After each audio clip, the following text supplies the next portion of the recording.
How's it going, James? Doing well, thank you. All right. This is for everybody. This is my brother James, by the way, who the rest of the world is known as Sonny. For the sake of this video, should I call you James or Sonny? Uh, Maybe sunny. Yeah. Okay. That makes sense. Yeah. So today we're going to be reviewing Way of the Gun, and this is a movie that I saw a long time ago when it was in theaters. I realized doing research in this it was released in 2000. I thought it was a late 90s movie. It's almost a late 90s movie, but released the same year I graduated high school. And I remember seeing this movie with two of my high school friends, and we hated it. It was my idea to yeah, it was my idea to watch the movie. So like the whole time we're watching, I'm just like apologizing. It's like, oh God, guys, I'm so sorry. No, what I was saying is that the original idea behind this video was to for me to review a movie with you while I'm driving somewhere. After doing a little bit of research, it turns out that that's actually a little bit dangerous to even if you're using hands-free if you're talking on the phone. So I'm at home right now. Hi, that's me. Yeah, so I'm at home right now. What I'm going to be doing is I'm going to be watching a video of me driving to my destination. So we're going to pretend that I'm driving. My wife and I and my son are on our way to a city called Cheney. It's about 30 minutes from Spokane, and we're going down there to get some tacos, some barrio tacos, which we've heard good things about. So I remember at the time that I saw this movie, it was the worst movie I had ever seen, in my view. Um, That's that's pretty funny. That's pretty funny because the director himself and I actually liked the movie back then. I bought the yeah. DVD. Um, Actually, I don't remember if I someone gave me the DVD or I bought it randomly and maybe it was on sale because it was considered bad. But the commentary the back then, the DVD commentary, the director was constantly apologizing for the movie. Oh, really? Is it considered a bad movie? I haven't actually read any reviews about it. Um, it might be like on its face, it's bad in the writing, but I think Yeah. the thing that I liked about it, and maybe others did, will become apparent when we talk. But side note, Sure, sure. James Caan, he also played a Sonny in The Godfather. Yeah. Yeah, and funnily enough, I got my name from watching a mobster movie, the Johnny Depp movie. What's it called? You know what I'm talking about. Oh, Johnny. Oh, Jo- is it the is it Blow? No, no, it was late 90s, and Al Pacino was in it. Oh man, it's on the tip of my tongue. So Sunny, there's two Sunnies in that, Sunny Black and Sunny Red. Oh, And before I really? moved to LA, I thought it'd be cool to be called Sunny, so I took it from that mobster movie. And then I realized there's like a Sunny in every mobster movie, and James Caan happens to be that Sunny in The Godfather. Sure, sure. See, I thought you'd got it from Best of the Best. What's his No, name? Roberts. no, but funnily enough, I worked with both him and Sunny Black, and both were Sunny in different movies. And it was just it was a weird irony that I'm working. Yeah. Anyway, so Sunny, there's like many Sunnies that we grew up with watching in movies, and I just happened to choose that. And Johnny Depp. Yeah, I'm actually looking up that movie. So I'm in my car, on my cell phone, looking up this movie. No, I'm not. But actually, my wife is looking up the movie. We'll go with that. But nice. it's like Donnie Brasco. Don Nebraska. Yep. But Yeah. uh, going back to the Eric Roberts thing, I do remember you telling me the story of meeting Eric Roberts and him making note of your name. Oh no, it wasn't him that made note of it. It was Michael, gosh, what's his name? The guy that plays Sonny Black. Michael Yeah, Madsen. yeah. This stuff I haven't thought about in a while, but yeah, Funny Michael Black. Yeah, Madsen. I see it right there. Yeah. Okay. Yeah, yeah. That guy looks familiar, actually. I should probably look. I should probably watch the road while I'm driving. I mean, it's getting a little dangerous. It's Yeah. snowing in Spokane. No It's way. That's it's beautiful. awesome. Yeah, yeah. When I'll show you this video, it's actually a very nice drive. Um, Oh, the movie. Really quickly.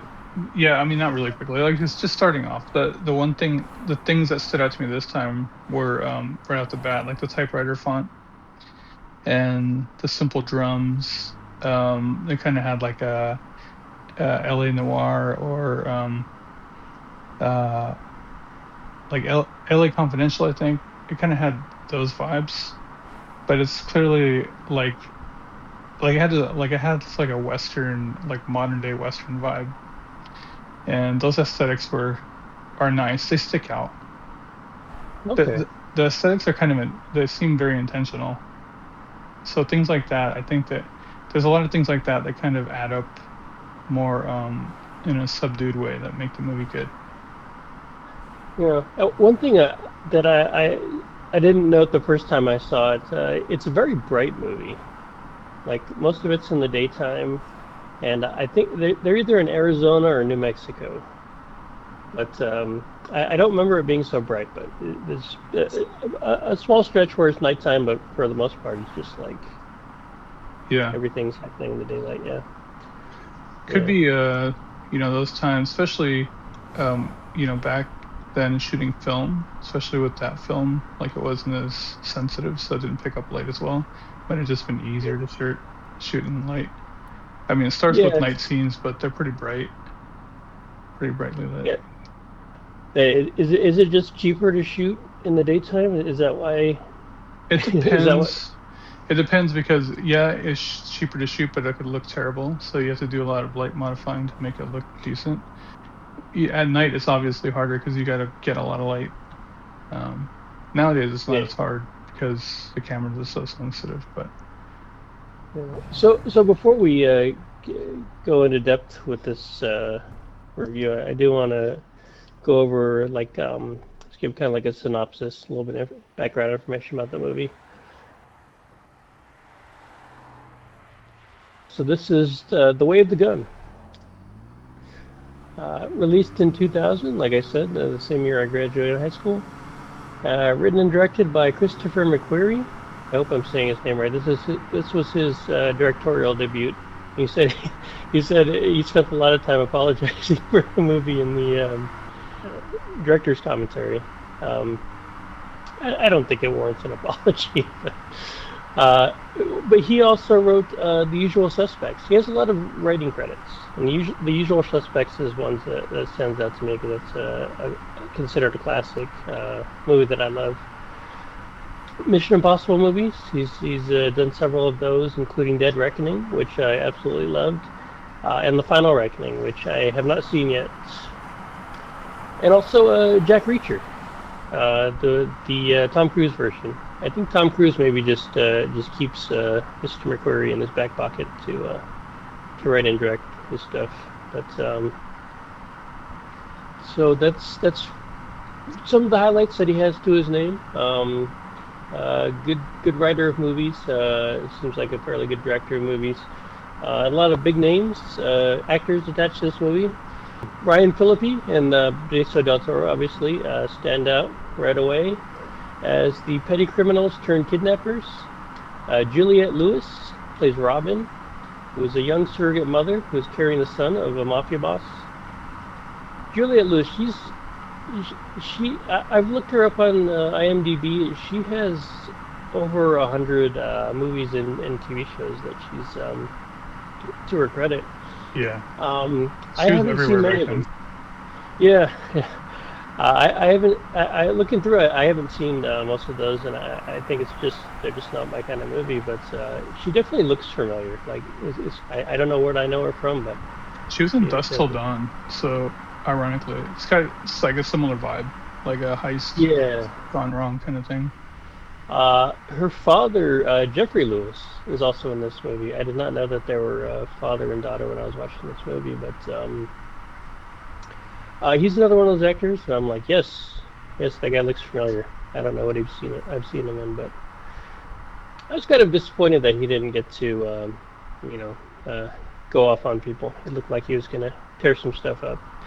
But also in the cast, James Caan, as you mentioned, playing Sonny. No, not playing Sonny. Um, what was his name in this movie? I think it was But Joe, or Joe, okay, maybe Jeffrey was Joe. I can't remember. yeah, he's he plays the quote unquote bagman, I guess, but also kind of a killer, survivor, gangster type, and also Tay Diggs.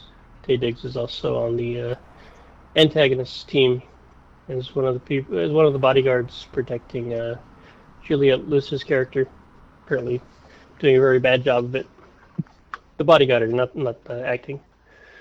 Um, so just a synopsis. So we have two petty criminals named Mr. Parker and Mr. Longbaugh.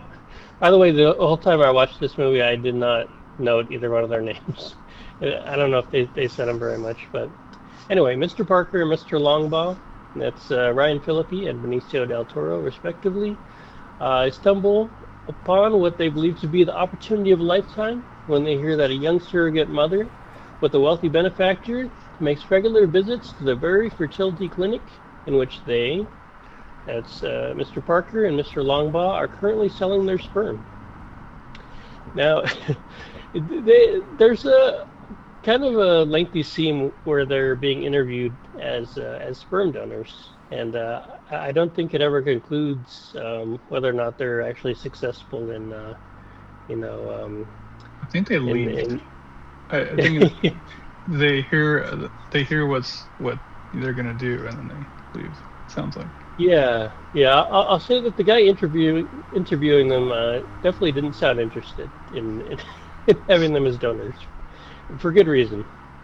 Um, but anyway, so the surrogate mother, whose name is Robin, again played by Juliette Lewis, is guarded around the clock by her two bodyguards named Jeffers and Obex. Jeffers is played by Tay Diggs. Obex is played by an actor named Nicky Cat, who you may or may not recognize. Again, he's got one of those faces where you see him, and if you've seen him in other things, you definitely say, yes, I've seen that man before, but I don't know him. I remember him from Boston Public. It was an old TV show from back in the 90s.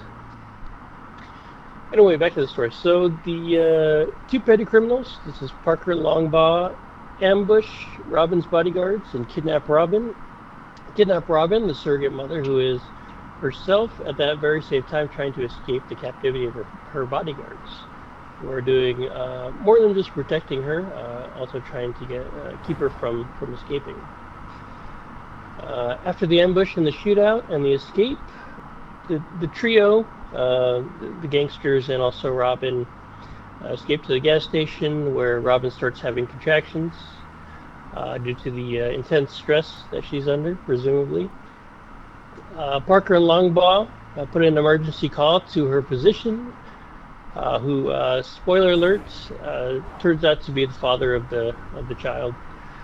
Anyway, put in the emergency call to the physician, who drives out to meet the three of them right away. And then after ensuring that Robin is fine, relatively, the doctor is sent away to relay the ransom demands to the crime boss slash father-to-be. The doctor is told that he is to meet the three of them, the two gangsters and Robin, is to meet the three of them in Mexico in order to induce labor. The baby will be exchanged for the ransom money, and Robin will be released once Parker and Longbaugh are safe and far, far away. Kind of taking a turn from there as Parker gets to know Robin. He learns that Robin does not want to give up her son to the crime boss and his wife, and this sets off a crisis of conscience for Parker, who decides that he wants to forget the plan and let the girl go. This is kind of a good scene where Ryan Phillippe kind of has the realization of what's going on and what's at stake and what they're about to do, and kind of he tells a story about a man he once killed, and how the man started praying. What Sorry, is really quick. I thought it was funny that the prayer he's praying is, "Now I lay me down to sleep." Like that. Why would he pray that before he dies? Unless it was he was sneaking up on him and he was praying that prayer. Couldn't tell. well, I pray the Lord my soul to keep. Might be Yeah, he's asking us to die. of the prayers to choose right before you die, that would probably be the last one I'd choose. Yeah, no, I agree that it's kind of a silly. It's kind of like a little kid's prayer. But do you remember what he says to Benicio del Toro? What are you gonna have to offer God when you Yeah, get to the gates of heaven or something? and later on, Benicio del Toro says, "When I get to heaven, I'm gonna tell God I was framed." yeah. I thought they had some Is it? good banter with the. I like playing with that idea. Well, he's having his doubts about what he does and wrestling with it. Yeah. So I guess in that scene, Benicio del Toro kind of, for a very short time, turns against Ryan Phillippe's character, but accidentally saves him from being shot I don't think it through was the an through the accident. door. I think it was filmed wrong. It was filmed not well. I think Oh, he okay. was actually thinking they were going to shoot. She was going to get shot, and then he. Yeah, that's my interpretation of what happened there. Yeah, the first time I saw it, that was my take on it too. But watching it this time, Because she kind of shielded him too, right? Like he threw him to the side and put his body over him, which was an interesting yeah, motion to take. yeah. And then Ryan Phillippe looks up and he could see Benicio del Toro's jacket is on the truck, and he said Benicio del Toro had said, "Oh, I left my jacket inside," and then Ryan Phillippe goes, "Okay, I'll go get it," and then he I didn't heads. catch that. I didn't catch that detail. Yeah, yeah. So to me, it looked like maybe Benicio was trying to Set him up. get the drop on him. I didn't want him to die. Maybe just Maybe he was setting like he knew Julia. This is just totally speculative. Maybe he knew Julia Lewis would have responded to someone coming into the room. So he said, "Hey, can you get me the jacket?" And then maybe he had second thoughts, ran over and grabbed him, put him aside. Then Ryan Felipe saw the jacket and was mad. And maybe it just wasn't filmed well too. could be. Yeah, I agree with that definitely. Okay, so just to round out this synopsis, so Parker Ryan Phillippe has the crisis of consciousness, conscience, sorry, and Benicio del Toro actually ends up agreeing with them, going along with them, and well, also that had to do with Juliette Lewis firing a shotgun through the through the door. Might have helped him with his change of heart to walk away, but anyway, at the same time, Jeffers and Obex, these are the two bodyguards. They're planning to rescue Robin and the baby, but secretly they also plan to kill everyone involved except for the baby. And this is all in a attempt to seize the ransom money that they're supposed to hand over. So yeah, so that's the synopsis. Maybe did you like the movie? Yeah, Sounds like I you did. mean, yeah, I like it because, well, I'll explain why. But yeah, I did. Okay. Okay. Well, I also like the movie. Yeah, I can see why I didn't when I was younger, because there is a lot of buildup. There's a lot of scheming, and it there's right in the middle. There's a very slow stretch, but it's not necessarily a bad thing for me now. I guess I have a little more patience, but watching them scheme, I thought was and just kind of that building the anticipation for the final showdown at the end. It very much felt like a western to me. Yeah. Oh, yeah. I felt that was. I mean, it was a genre mixing movie. A lot of themes and Yeah, um, like the the dual nature of the protagonist slash villains, right? Like the pragmatic yeah, Benicio yeah, del Toro, but also laid back in the detail obsessed Ryan Felipe, and how that kind of collides, but also how they work so well together in those moments. I thought that was cool. Yeah. Um, and yeah, fun. Like interesting. Like you said, you couldn't remember their names. I feel like these kind of movies where they are more stoic or they're more directed and what they're doing with a ticking clock. It's kind of like that, right? Like Tenet, they don't even have a name for him. He's just called a protagonist. Oh yeah, that's so one thing that didn't quite pay off. So the the mobster's wife. I like that actress. Again, someone I've seen in other things I don't know where, but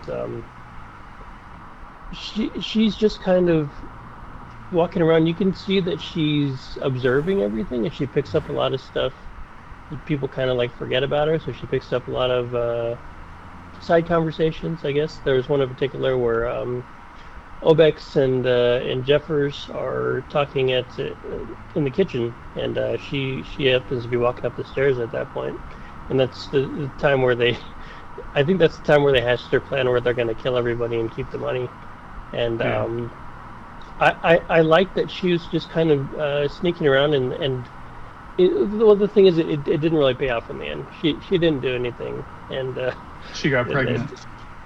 yeah, I guess that's what she was scheming. Well, you know, actually, come to think of it, she might have known that she was pregnant the whole time, and maybe she just waited for everyone to, Oh, you that'd know, be funny. That'd be pretty funny. to get all shot out and said, "Oh, by the way." Yeah, I note on that when she was walking up the stairs. Yeah, the blocking, the movie, the thing. Like he might not have been doing. This is his first directorial. This is his Yeah, directorial debut, and I think he probably was apologizing for a lot of things. But a lot of things that happened just in in the framing and in the blocking are really good. Like that moment when they're off to the side having a conversation, then she comes up the stairs. I like these things, and the way that the camera's steady a lot of the time, and it'll pan yeah. or dolly to show more information. I thought it was really good. Like I think they do a really good job with that. The children are in the back. Hey, keep it down back there. I'm still driving. By the way. I thought the opening dialogue was pretty good at showing the characters' personalities. Yeah, definitely. Speaking of the opening, there was the scene in the parking lot where Sarah Benissa's out for. Silverman. Yes, yeah, I can remember her name, Sarah Silverman. Who, by the way, on IMDb is credited as Crazy. raving bitch, Yeah. raving bitch, In the I credits too. Yeah, in the movie. think. Yeah, that was kind of a shock to see. Oh yeah, yeah, she's in this movie. I mean, and gets blasted right in the face, punched right in Yeah. the face. I should say, not blasted. So I want to say, like I said, I did like the movie. I liked it very much. But one thing that didn't work for me, Juliette Lewis. She's obviously a very good actress, and she's like I said, she's been in over 100 things. But I don't think she was the right fit for this movie, and it just felt like everyone else's vibe was kind of was very mellow and kind of like I don't know what the word is, downplayed, and she maybe it was a lot of energy. I think her character it's a very important character, and it's supposed to be kind of like the heart of the movie. All around her, there's kind of these thugs, gangsters, killers, criminals. People who maybe aren't on the surface aren't really that good of people, but then she's more of a normal person and someone that you kind of like empathize with, I didn't which empathize is with anybody in the movie, to be honest. what, If that was what I, intent anywhere, it didn't work. that's what I was gonna say was it didn't really work for me because I felt like she came off as annoying to me, and every time she was on screen, I kind of I was hoping to see less of her in this movie. Interesting. And probably not the actress's fault. But Was it any like I scene in said, particular where she was acting? up? I don't think so. You know, when she was having contractions, I guess it came off as a little annoying. I mean, Was she I guess supposed that's. to have the most mild labor? You know, actually, when my wife went into labor, she's so on movies and TV shows, you see women who are in labor. I'm about to mansplain how to have a baby, by the way. You see women doing the whole, you know, very dramatic, and then Yeah, if you actually do that when you're having a baby, all the nurses and doctors tell you, no, don't do that, you can have an because you're aneurysm. maybe, or I think it's just wasting energy. It looks very dramatic, so I think that's why they do it for camera. But they told my wife, just do it like you're taking a poop. So it's very, I'm you know, sure that you wouldn't very. have, like, directing someone in the scene. I would tell them Yeah, that. well, exactly. If you you know, are going to labor and trying to look like you're taking a poop, you're just gonna look like you're trying to take a poop. I didn't hate her the way you did. I didn't really find her that annoying. I could see why you'd think though. So, because especially at that time, she was kind of one of those, kind of the bratty '90s kids who, you know, it's just the dynamic that they usually take on in movies. But I found that she like tried to subdue herself a lot. Maybe that was the director. She was trying to talk very just in like a subdued manner, which I do think that overall with the whole cast, I feel like that direction, that memo they got in the morning, with to keep it mellow. I think it really worked. It made the it. I was gonna say they all popped the Valium before before filming.